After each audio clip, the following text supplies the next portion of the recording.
Hello, my name is Anjali Singla and today I will be teaching the topic photoelectric effect. तो photoelectric effect को हम study करेंगे. Photoelectric effect basically क्या बताता है? Photoelectric effect जो होता है वो basically हमारा particle nature of light को study करता है. क्या बताता है? It establishes the particle nature of light. तो हमारा जो क्लास 12th का चैप्टर है dual nature of radiation and matter, उसका ये पार्ट है dual nature of radiation and matter. क्या कहता है dual nature of radiation and matter का क्या मतलब है? What does it mean? कि जो हमारा लाइट है, ठीक है, जो हमारी लाइट है उसका ड्यूअल नेचर है, ठीक है, वो एज अ वेव भी एक्ट करती है लाइट और एज अ पार्टिकल भी एक्ट करती है. तो एज अ वेव कैसे एक्ट करती है वो तो एस्टेब्लिश हो चुका था अराउंड 1800. जो हमारे साइंटिस्ट थे क्रिश्चियन हाइगन थे, उन्होंने अपनी हाइगन्स वेव थ्योरी में ये बता दिया था कि लाइट का कैसा नेचर है, वेव नेचर है. तो हम और जो हमारे मैक्सवेल थे उन्होंने अपनी इलेक्ट्रोमैग्नेटिक वेव थ्योरी में, ईएम वेव थ्योरी में भी मैक्सवेल ने इस्टेब्लिश कर दिया था कि लाइट का वेव नेचर है. तो मतलब हर जगह यही माना जाता था कि लाइट का कैसा नेचर है, वेव नेचर है, ठीक है. तो हमारे एक साइंटिस्ट थे हर्ट्ज उनका नाम था. तो वो मैक्सवेल की इलेक्ट्रोमैग्नेटिक वेव थ्योरी को, मतलब इलेक्ट्रोमैग्नेटिक वेव थ्योरी के जो एक्सपेरिमेंट्स है उनको स्टडी कर रहे थे. उनको इस्टेब्लिश करने के लिए वो कुछ एक्सपेरिमेंट्स कर रहे थे हर्ट्ज. तो वो इस्टेब्लिश करते हुए वो एक इफेक्ट को स्टडी करते हैं, एक इफेक्ट ऑब्जर्व करते हैं जिसे फोटो इलेक्ट्रिक इफेक्ट कहते हैं. फोटो इलेक्ट्रिक इफेक्ट क्या बताता है? फोटो इलेक्ट्रिक इफेक्ट स्टडी करता है पार्टिकल नेचर ऑफ लाइट को. लेकिन जो हर्ट्ज थे वो इस इफेक्ट को उन्होंने देखा तो सही, ऑब्जर्व तो किया, लेकिन वो उसको एक्सप्लेन नहीं कर पाए, उसको पूरी तरह से उसके लिए वैलिड जो है एक्सप्लेनेशन नहीं दे पाए. तो वो वैलिड एक्सप्लेनेशन किसने दी थी? आइंस्टाइन ने दी थी, ठीक है. वो किसने एक्सप्लेन किया था? आइंस्टाइन ने किया था, ठीक है.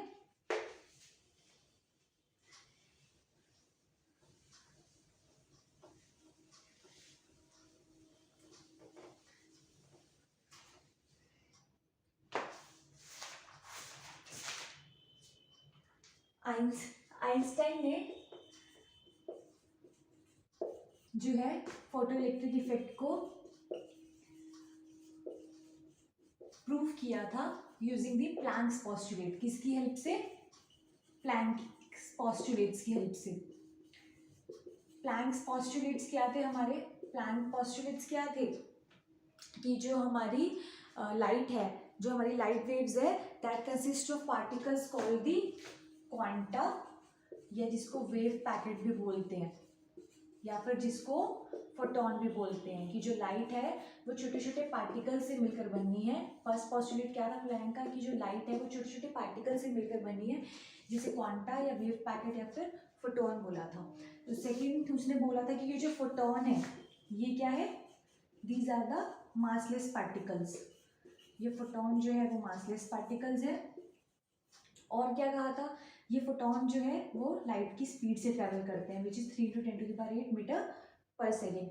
2.77 समथिंग इंटू 10⁸ वो 8 होता है, ठीक है, कुछ वैल्यू जिसे राउंड ऑफ करके हम यही लिखते हैं.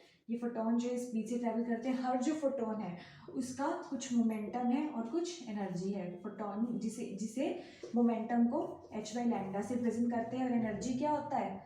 मोमेंटम इंटू वेलोसिटी, तो hc/λ, ठीक है. और क्या बोला था?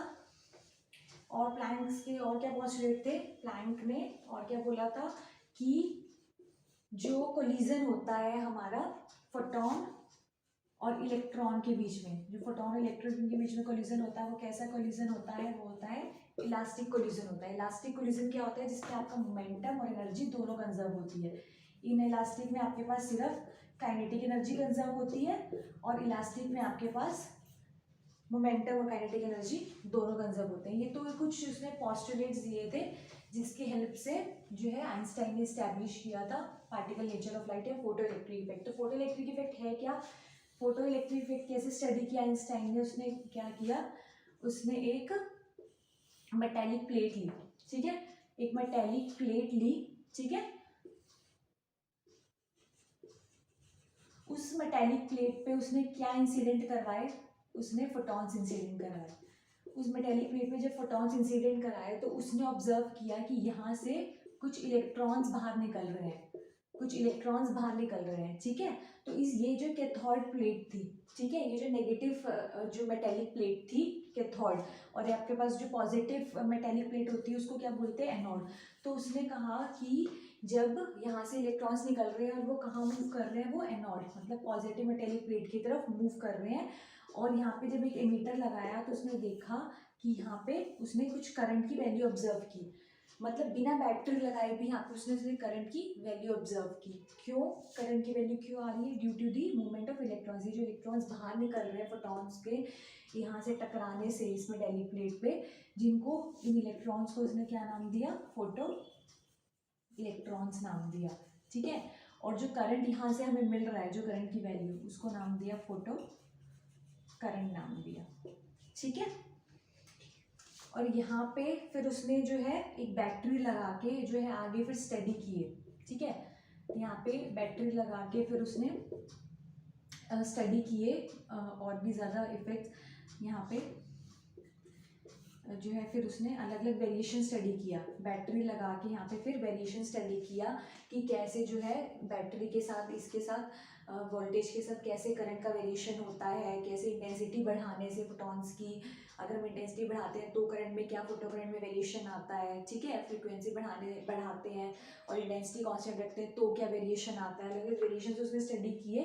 लेकिन सबसे पहले आइंस्टाइन जो था उसने एक इक्वेशन स्टैब्लिश की यहाँ से, जिसे आइंस्टाइन इक्वेशन भी कहते हैं। इस आइंस्टाइन इक्वेशन के लिए उसको नोबेल प्राइज मिला था, जो हमारे आइंस्टाइन थे उनको नोबेल प्राइज मिला था इस आइंस्टाइन इक्वेशन को एस्टैब्लिश करने के लिए। आइंस्टाइन इक्वेशन क्या कहती है कि जो हमारी इंसिडेंट एनर्जी है, जो फोटॉन्स इंसिडेंट की है, उसकी कुछ इंसिडेंट एनर्जी होगी, तो वो जो ई इंसिडेंट होगी वो किसके बराबर है, हमारी work function of this metal के, हमारा जो वर्क फंक्शन है मेटल का उसके प्लस काइनेटिक एनर्जी मैक्स के। अब ये वर्क फंक्शन क्या चीज़ है, ठीक है। वर्क फंक्शन क्या है, work function is the minimum energy required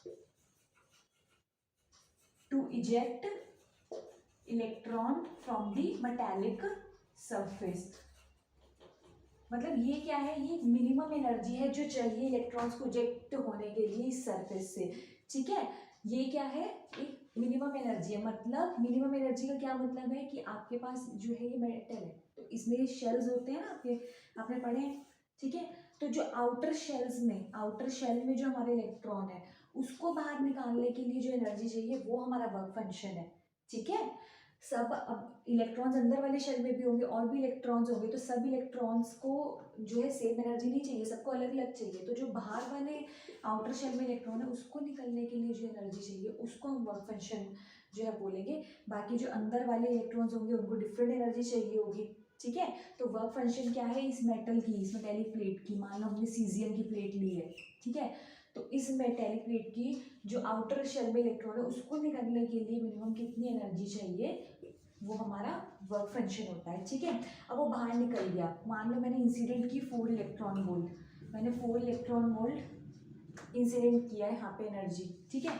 और वर्क फंक्शन इस मेटेलिक प्लेट का 3 इलेक्ट्रॉन वोल्ट था, ठीक है। तो हमारे पास कितना बच गया, 4 - 3 1 इलेक्ट्रॉन वोल्ट। तो ये 1 इलेक्ट्रॉन वोल्ट क्या होगी, काइनेटिक एनर्जी मैक्स। मतलब ये जो इलेक्ट्रॉन निकला था आउटर शेल से, इसकी जो एनर्जी होगी ये 1 इलेक्ट्रॉन वोल्ट होगी, that is kinetic energy max. मतलब जो मैक्सिमम काइनेटिक एनर्जी होगी इलेक्ट्रॉन की वो क्या होगी आपके पास, 1 इलेक्ट्रॉन वोल्ट होगी, ठीक है। तो ये आपकी क्या आएगी, यहाँ से आइंस्टाइन्स इक्वेशन आ गई। इसी आइंस्टाइन्स इक्वेशन की हेल्प से उसने अलग अलग वेरिएशंस जो है स्टडी किए, ठीक है। पहले उसने अलग अलग जो है वेरिएशंस जो स्टडी किए वो हम देखेंगे। ये आइंस्टाइन्स इक्वेशन लिखे रहने दीजिए, ठीक है। एक वर्क फंक्शन का कॉन्सेप्ट हो गया, एक आपके पास थ्रेशोल्ड फ्रीक्वेंसी का कॉन्सेप्ट होता है, ठीक है। जो आपके पास आपको जो फोटो इलेक्ट्रिक इफेक्ट होने के लिए, ठीक है, इस इफेक्ट को होने के लिए आपको एक मिनिमम फ्रीक्वेंसी की रिक्वायरमेंट होगी, ठीक है। जिससे कम पे अगर वो फ्रीक्वेंसी पे आप फोटॉन्स इंसिडेंट करेंगे तो आपका फोटो इलेक्ट्रिक इफेक्ट नहीं होगा, that is H nu is greater than equal to H nu naught, ठीक है। एच न्यू क्या है आपका, ई इंसिडेंट जो आपने किया है, और एच न्यू नॉट क्या है आपका वर्क फंक्शन है। तो अगर आपका जो इंसिडेंट एनर्जी है वो इससे ज़्यादा होगी, इसके बराबर होगी, ठीक है, तो ही आपका इलेक्ट्रॉन बाहर आएगा। मतलब आ भी सकता है और नहीं भी, ज़रूरी नहीं है कि अगर ये कंडीशन है, अगर न्यू आपका ग्रेटर है न्यू नॉट से, तो ज़रूरी नहीं है कि इलेक्ट्रॉन बाहर आएगा, ये आएगा। इलेक्ट्रॉन में और मे नॉट कम आउट। अब ऐसा क्यों, अभी तक बोल रहे थे कि मैम आपने बोला था कि ये कंडीशन है, अगर आप ये अगर इंसिडेंट एनर्जी ज़्यादा होगी वर्क फंक्शन से तो आपका फोटो इलेक्ट्रिक इफेक्ट होगा। ऐसा ज़रूरी नहीं है, इलेक्ट्रॉन बाहर आ भी सकता है, नहीं भी हो सकता, फोटो इलेक्ट्रिक इफेक्ट हो भी सकता है, नहीं भी हो सकता है। क्यों? क्योंकि हमने बोला था कि आपके कैसा आपका जो है कोलिजन है, इलास्टिक कोलिजन है, ठीक है। अब मान लो कि इलास्टिक कोलिजन में तो हमने क्या बोला कि जो आपका जो फोटोन है उसने पूरी की पूरी अपनी एनर्जी जो है किसको ट्रांसफर कर दी, इलेक्ट्रॉन को ट्रांसफर कर दी। तो यहाँ से एनर्जी कंजर्वेशन हो गया ना आपके पास। अब मान लो कि कुछ एनर्जी कोलिजन्स में वेस्ट हो जाए, जो फोटॉन्स हैं वो टकराए इलेक्ट्रॉन के साथ और वो वहाँ पर अपनी एनर्जी कोलिजन्स में लूज कर देते हैं, वेस्ट हो जाती है एनर्जी, तो वहाँ पे आपको उस केस में एनर्जी कंजर्वेशन नहीं मिलेगा, ठीक है। उस केस में आपका फोटो इलेक्ट्रिक इफेक्ट नहीं होगा, वो वेस्ट हो जाएगी एनर्जी, ठीक है। तो इवन इफ आपका फिर इंसिडेंट एनर्जी ज़्यादा भी होगी फर्स्ट टेंशन से, तो भी फोटो इलेक्ट्रिक इफेक्ट आपका नहीं होगा, ठीक है।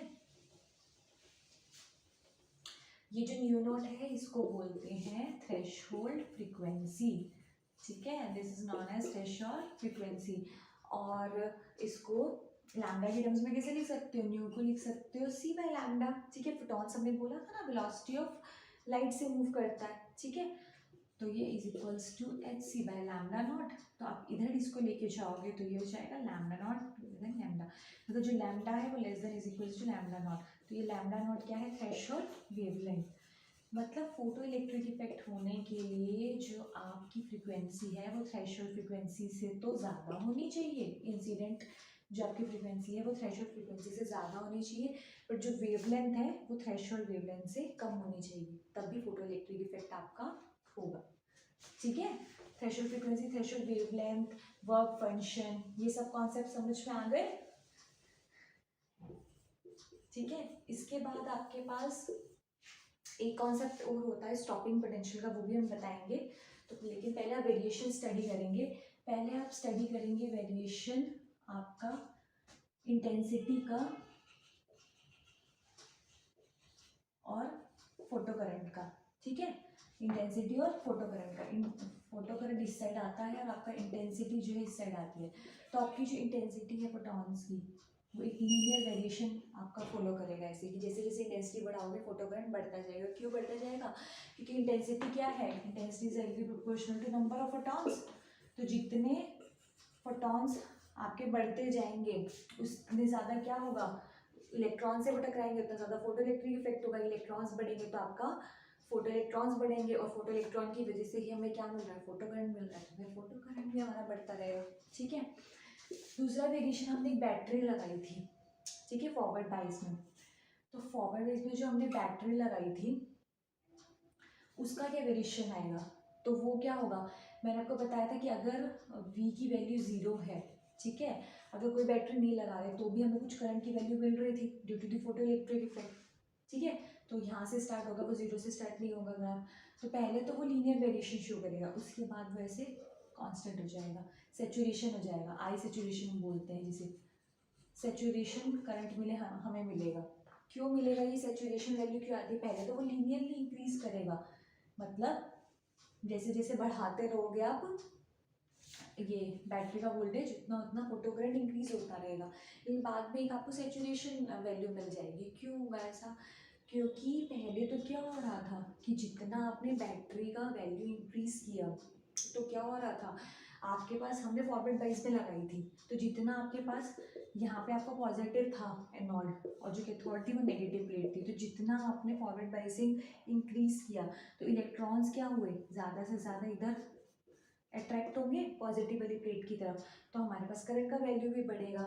लेकिन ठीक है, एक समय ऐसा आएगा जब आपका जो रेट ऑफ एब्जॉर्प्शन होगा फोटोन का और जो रेट ऑफ एमिशन होगा इलेक्ट्रॉन्स का वो बराबर हो जाएंगे। पहले तो इलेक्ट्रॉन्स जल्दी जल्दी एमिट हो रहे थे इस फॉरवर्ड बाइसिंग की वजह से जल्दी जल्दी इसकी तरफ अट्रैक्ट हो रहे थे, लेकिन एक टाइम पर जो ये रेट ऑफ एब्जॉर्प्शन होगा और जो रेट ऑफ एमिशन होगा वो बराबर हो जाएगा, तो उस टाइम पे आपको सैचुरेशन वैल्यू मिल जाएगी।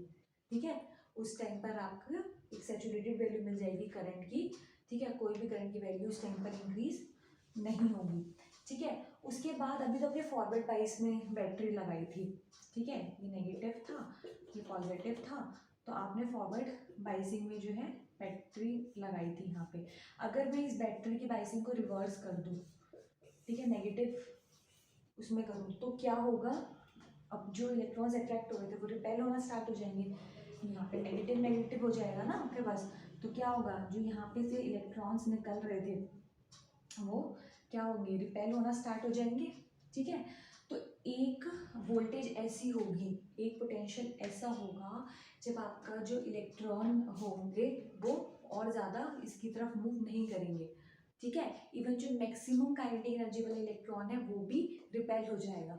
ठीक है, वो आगे जाएंगे ही नहीं।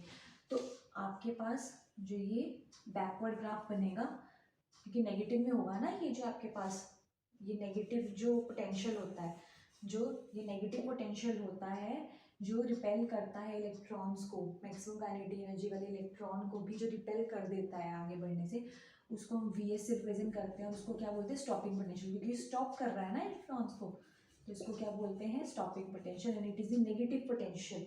ठीक है, which is preventing the electrons from getting to this side. ठीक है, तो दिस विल बी दी, तो यहाँ पे आपको स्टॉपिंग पोटेंशियल होगा और यहाँ पे करंट जो है जीरो हो जाएगा, क्योंकि आपके पास इलेक्ट्रॉन्स ही नहीं जा रहे हैं जब, तो फिर करंट कितना हो जाएगा, जीरो हो जाएगा इस वैल्यू पे।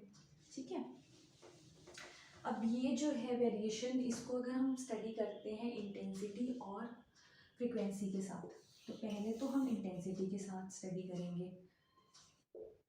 ठीक है, तो आप क्या करोगे, जब आपके पास आप इंटेंसिटी बढ़ाते हो, इंटेंसिटी बढ़ाने से मैंने क्या बताया था क्या होता है, इंटेंसिटी बढ़ाने से करंट की वैल्यू तो बढ़ेगी, इंटेंसिटी बढ़ाने से करंट तो बढ़ेगा, लेकिन हमारी जो ये स्टॉपिंग पोटेंशियल है वो इसी पे रहेगा। मतलब इंटेंसिटी आपने बढ़ा ली, लेकिन जो फ्रीक्वेंसी है वो अगर आपने दोनों की कांस्टेंट रखी हुई है, अगर आपने फ्रीक्वेंसी कांस्टेंट रखी हुई है इंसिडेंट फोटॉन्स की, ठीक है, लेकिन इंटेंसिटी बढ़ाई है, तो आपका फोटो करंट बढ़ेगा, लेकिन जो आपका स्टॉपिंग पोटेंशियल है वो सेम रहेगा। कैसे, स्टॉपिंग पोटेंशियल क्या है, स्टॉपिंग पोटेंशियल को किससे इक्वेट कर सकते हैं, इसको लिख सकते हैं ईवीएस, काइनेटिक एनर्जी के बराबर लिख सकते हैं ना इसको, ईवीएस। ठीक है, यही तो है। ठीक है, एक इलेक्ट्रॉन को वी वोल्टेज से एक्सेलरेट करने के लिए, ठीक है, जितनी एनर्जी चाहिए वही तो क्या है, इलेक्ट्रॉन वोल्ट। एक इलेक्ट्रॉन को 1 वोल्ट से एक्सेलरेट करने के लिए जो एनर्जी चाहिए वो इलेक्ट्रॉन वोल्ट हो गई, तो ये आपकी काइनेटिक एनर्जी के बराबर ही तो है। और एक मैक्सिमम काइनेटिक एनर्जी वाले इलेक्ट्रॉन को स्टॉप कर रहा है, तो वो उसी के बराबर होगा, तभी तो वो उसको स्टॉप कर पाएगा, है ना। तो ये इसके बराबर हम रख देंगे। तो ये आपकी जो आइंस्टाइन इक्वेशन है, इसमें अगर आप पुट करोगे इसको, इंसिडेंट को एच लिख दो, फंक्शन को एच नॉट लिख दो, इसको लिख दो ईवीएस, तो आपके पास क्या आ जाएगी, स्टॉपिंग पोटेंशियल की वैल्यू ये मिल जाएगी आपको। ठीक है, ये आपके पास मिल जाएगी। ठीक है, तो आपका जो स्टॉपिंग पोटेंशियल होगा, ठीक है, वो किस पे डिपेंड कर रहा है, फ्रीक्वेंसी पे डिपेंड कर रहा है, इंटेंसिटी पे तो वो डिपेंड कर ही नहीं रहा है। ठीक है, तो अगर आपके पास फ्रीक्वेंसी कांस्टेंट है तो स्टॉपिंग पोटेंशियल भी क्या रहेगा, कांस्टेंट रहेगा। And one more variation is frequency. अगर आप फ्रीक्वेंसी चेंज करते हो और इंटेंसिटी को सेम रखते हो, अगर इंटेंसिटी जो है वो सेम है and if you are changing the, आपकी जो है इंटेंसिटी जो है दोनों की सेम है, ठीक है, एक ही इंटेंसिटी पे रखते हो लेकिन फ्रीक्वेंसी जो है वो अलग है, तो आपका स्टॉपिंग पोटेंशियल भी क्या हो जाएगा, चेंज हो जाएगा। F2 ग्रेटर देन F1, तो आपके पास अलग अलग स्टॉपिंग पोटेंशियल आ गए ना, बढ़ गए। अब मैंने जो यहाँ पे एक इक्वेशन लिखी थी अभी, H nu minus H nu naught is equals to E V S. तो अगर आपके पास, ठीक है, फ्रीक्वेंसी बढ़ाएंगे तो स्टॉपिंग पोटेंशियल की वैल्यू भी बढ़ जाएगी। और ये किसके बीच था, ई आई वर्सेस वी। ठीक है, तो ये चार वेरिएशंस मेनली जो है इम्पॉर्टेंट है, जो पेपर में आते हैं, आपको स्टडी करने पड़ते हैं ये, ठीक है। तो ये आपको बेसिक कॉन्सेप्ट्स मैंने बता दिए फोटो इलेक्ट्रिक इफेक्ट के। अब एक दो न्यूमेरिकल्स आप कर सकते हो इस पर बेस्ड, जैसे कि सिंपल आप मतलब आपके पास न्यूमेरिकल्स इसमें सिंपल आते हैं कि जैसे आपको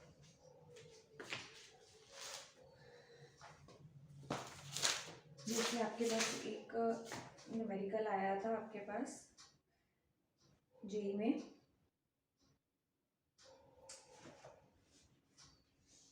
ये कर सकते हो कि question is light of wavelength, ये जेई का आपका क्वेश्चन है, light of wavelength 4000 angstrom falls on a photosensitive metal and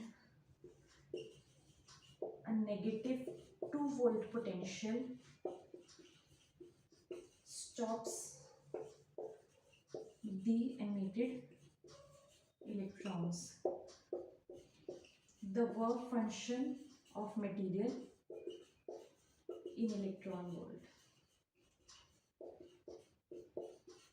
is approximately कितना होगा आपको बताना है, ठीक है। तो आप क्या लगाओगे भाई, आइंस्टाइन्स इक्वेशन स्टॉपिंग पोटेंशियल के टर्म्स में है ना, दिया हुआ आपको नेगेटिव पोटेंशियल दिया हुआ मतलब स्टॉपिंग पोटेंशियल दिया हुआ है, तो आप आइंस्टाइन्स इक्वेशन लिखोगे EBS is equals to I incident minus work function, ठीक है।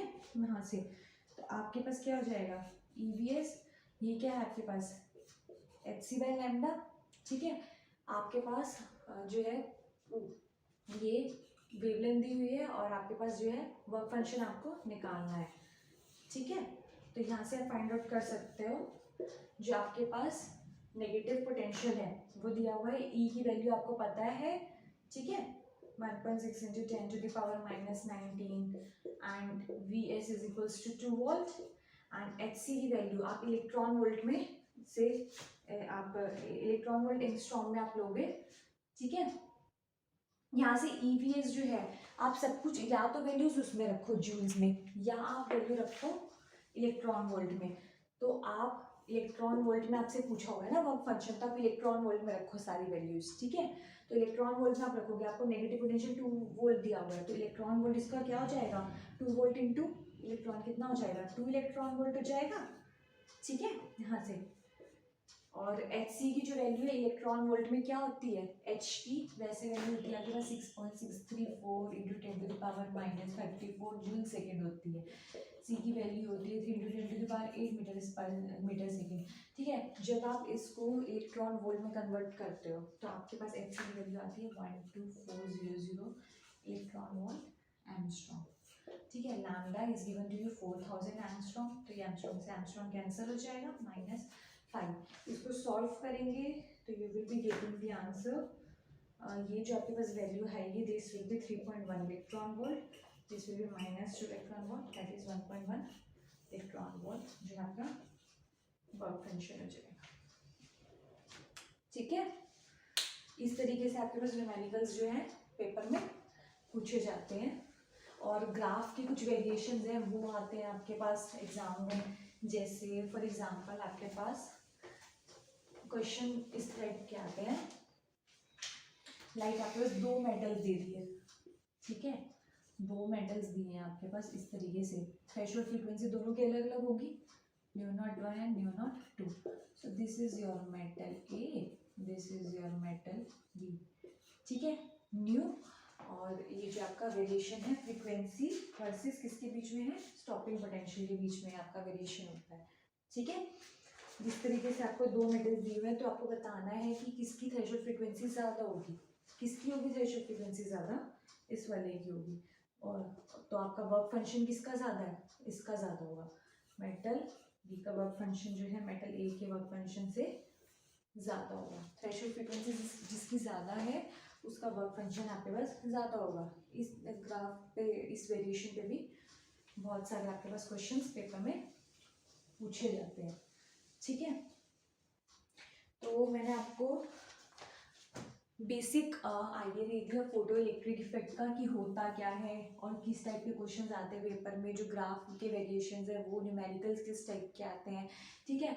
अब एक चीज़ है कि जो फोटो इलेक्ट्रिक इफेक्ट है ना, उसको आपकी जो वेव थ्योरी है वो क्यों नहीं एक्सप्लेन कर पाई थी, मतलब जो क्लासिकल वेव थ्योरी थी वो क्यों नहीं एक्सप्लेन कर पाई थी, वो फेल क्यों हो गई थी फोटो इलेक्ट्रिक इफेक्ट को एक्सप्लेन करने में। Why classical wave theory could not explain the photo electric effect, क्यों नहीं एक्सप्लेन कर पाया था क्लासिकल वेव थ्योरी? क्योंकि जो हमारा क्लासिकल वेव थ्योरी है वो क्या कहता है कि they should be some time gap, कुछ टाइम गैप होना चाहिए between the absorption and the absorption of the photons and the emission of the electrons। मतलब वो कहते हैं कि absorption of energy और emission of energy में कुछ टाइम गैप होना चाहिए। लेकिन जो हमारा फोटो इलेक्ट्रिक इफेक्ट है वो क्या है, इंस्टेंटेनियस प्रोसेस है, that is an instantaneous process. हमारा जो फोटो इलेक्ट्रिक इफेक्ट है वो इंस्टेंटेनियस प्रोसेस होता है, ठीक है, बहुत ही इंस्टेंटेनियस आपका जो है प्रोसेस होता है ये। और एक और चीज़ होती है फोटो इलेक्ट्रिक इफेक्ट में, कुछ बातें ध्यान रखने लायक होती है कि जो एक फोटोन है ना वो एक इलेक्ट्रॉन के साथ ही कोलिजन करेगा। एक फोटोन एक इलेक्ट्रॉन ही बाहर निकाल सकता है, ठीक है, एक फोटोन एक से ज़्यादा इलेक्ट्रॉन नहीं निकालेगा, ठीक है, एक फोटोन एक ही इलेक्ट्रॉन निकालेगा, ठीक है, और एक इंस्टेंटेनियस प्रोसेस है, ठीक है। ये आपको बातें ध्यान में रखनी है, ठीक है। तो पहला तो ये हो गया था कि photo electric effect instantaneous process है, लेकिन क्लासिकल वेव थ्योरी क्या बोलती है, there should be some time gap, तो इस वजह से फेल हो गया, ठीक है। एंड द सेकेंड रीजन कि why it could not explain, कि वो कहते हैं क्लासिकल वेव थ्योरी कहती है कि there is a continuous absorption of energy, ठीक है। जो आपकी एनर्जी है वो कौन कौन से आपकी जो एनर्जी है वो कौन कौन सी होती है, इलेक्ट्रिक फील्ड एनर्जी, ठीक है, मैग्नेटिक फील्ड एनर्जी, ये वाली एनर्जीज आपने पढ़ी है ना, मैग्नेटिक एनर्जी, इलेक्ट्रिक एनर्जी, ये एनर्जीज होती है क्लासिकल वेव थ्योरी में, ठीक है। तो वो कहते हैं कि जैसे जैसे आप इंटेंसिटी बढ़ाओगे तो ये वाले जो आप एम्पलीट्यूड होंगे ई का और बी का वो भी बढ़ेगा साथ में, तो there should be a continuous absorption हो रहा है एनर्जी का, ठीक है। तो क्लासिकल वेव थ्योरी कहती है कि थ्रेशोल्ड फ्रीक्वेंसी की तो कोई ज़रूरत ही नहीं है, कोई कॉन्सेप्ट होना ही नहीं चाहिए थ्रेशोल्ड फ्रीक्वेंसी का। लेकिन फोटो इलेक्ट्रिक इफेक्ट क्या कहता है कि आपकी इंसिडेंट जो फ्रीक्वेंसी है वो ज़्यादा होगी थ्रेशोल्ड फ्रीक्वेंसी से, तभी आपका जो है फोटो इलेक्ट्रिक इफेक्ट होगा, नहीं तो फोटो इलेक्ट्रिक इफेक्ट नहीं होगा, ठीक है। तो ये जो दो ड्रॉबैक्स थे आपके पास जिसकी वजह से क्लासिकल वेव थ्योरी जो है एक्सप्लेन नहीं कर पाई थी फोटो इलेक्ट्रिक इफेक्ट को, ठीक है।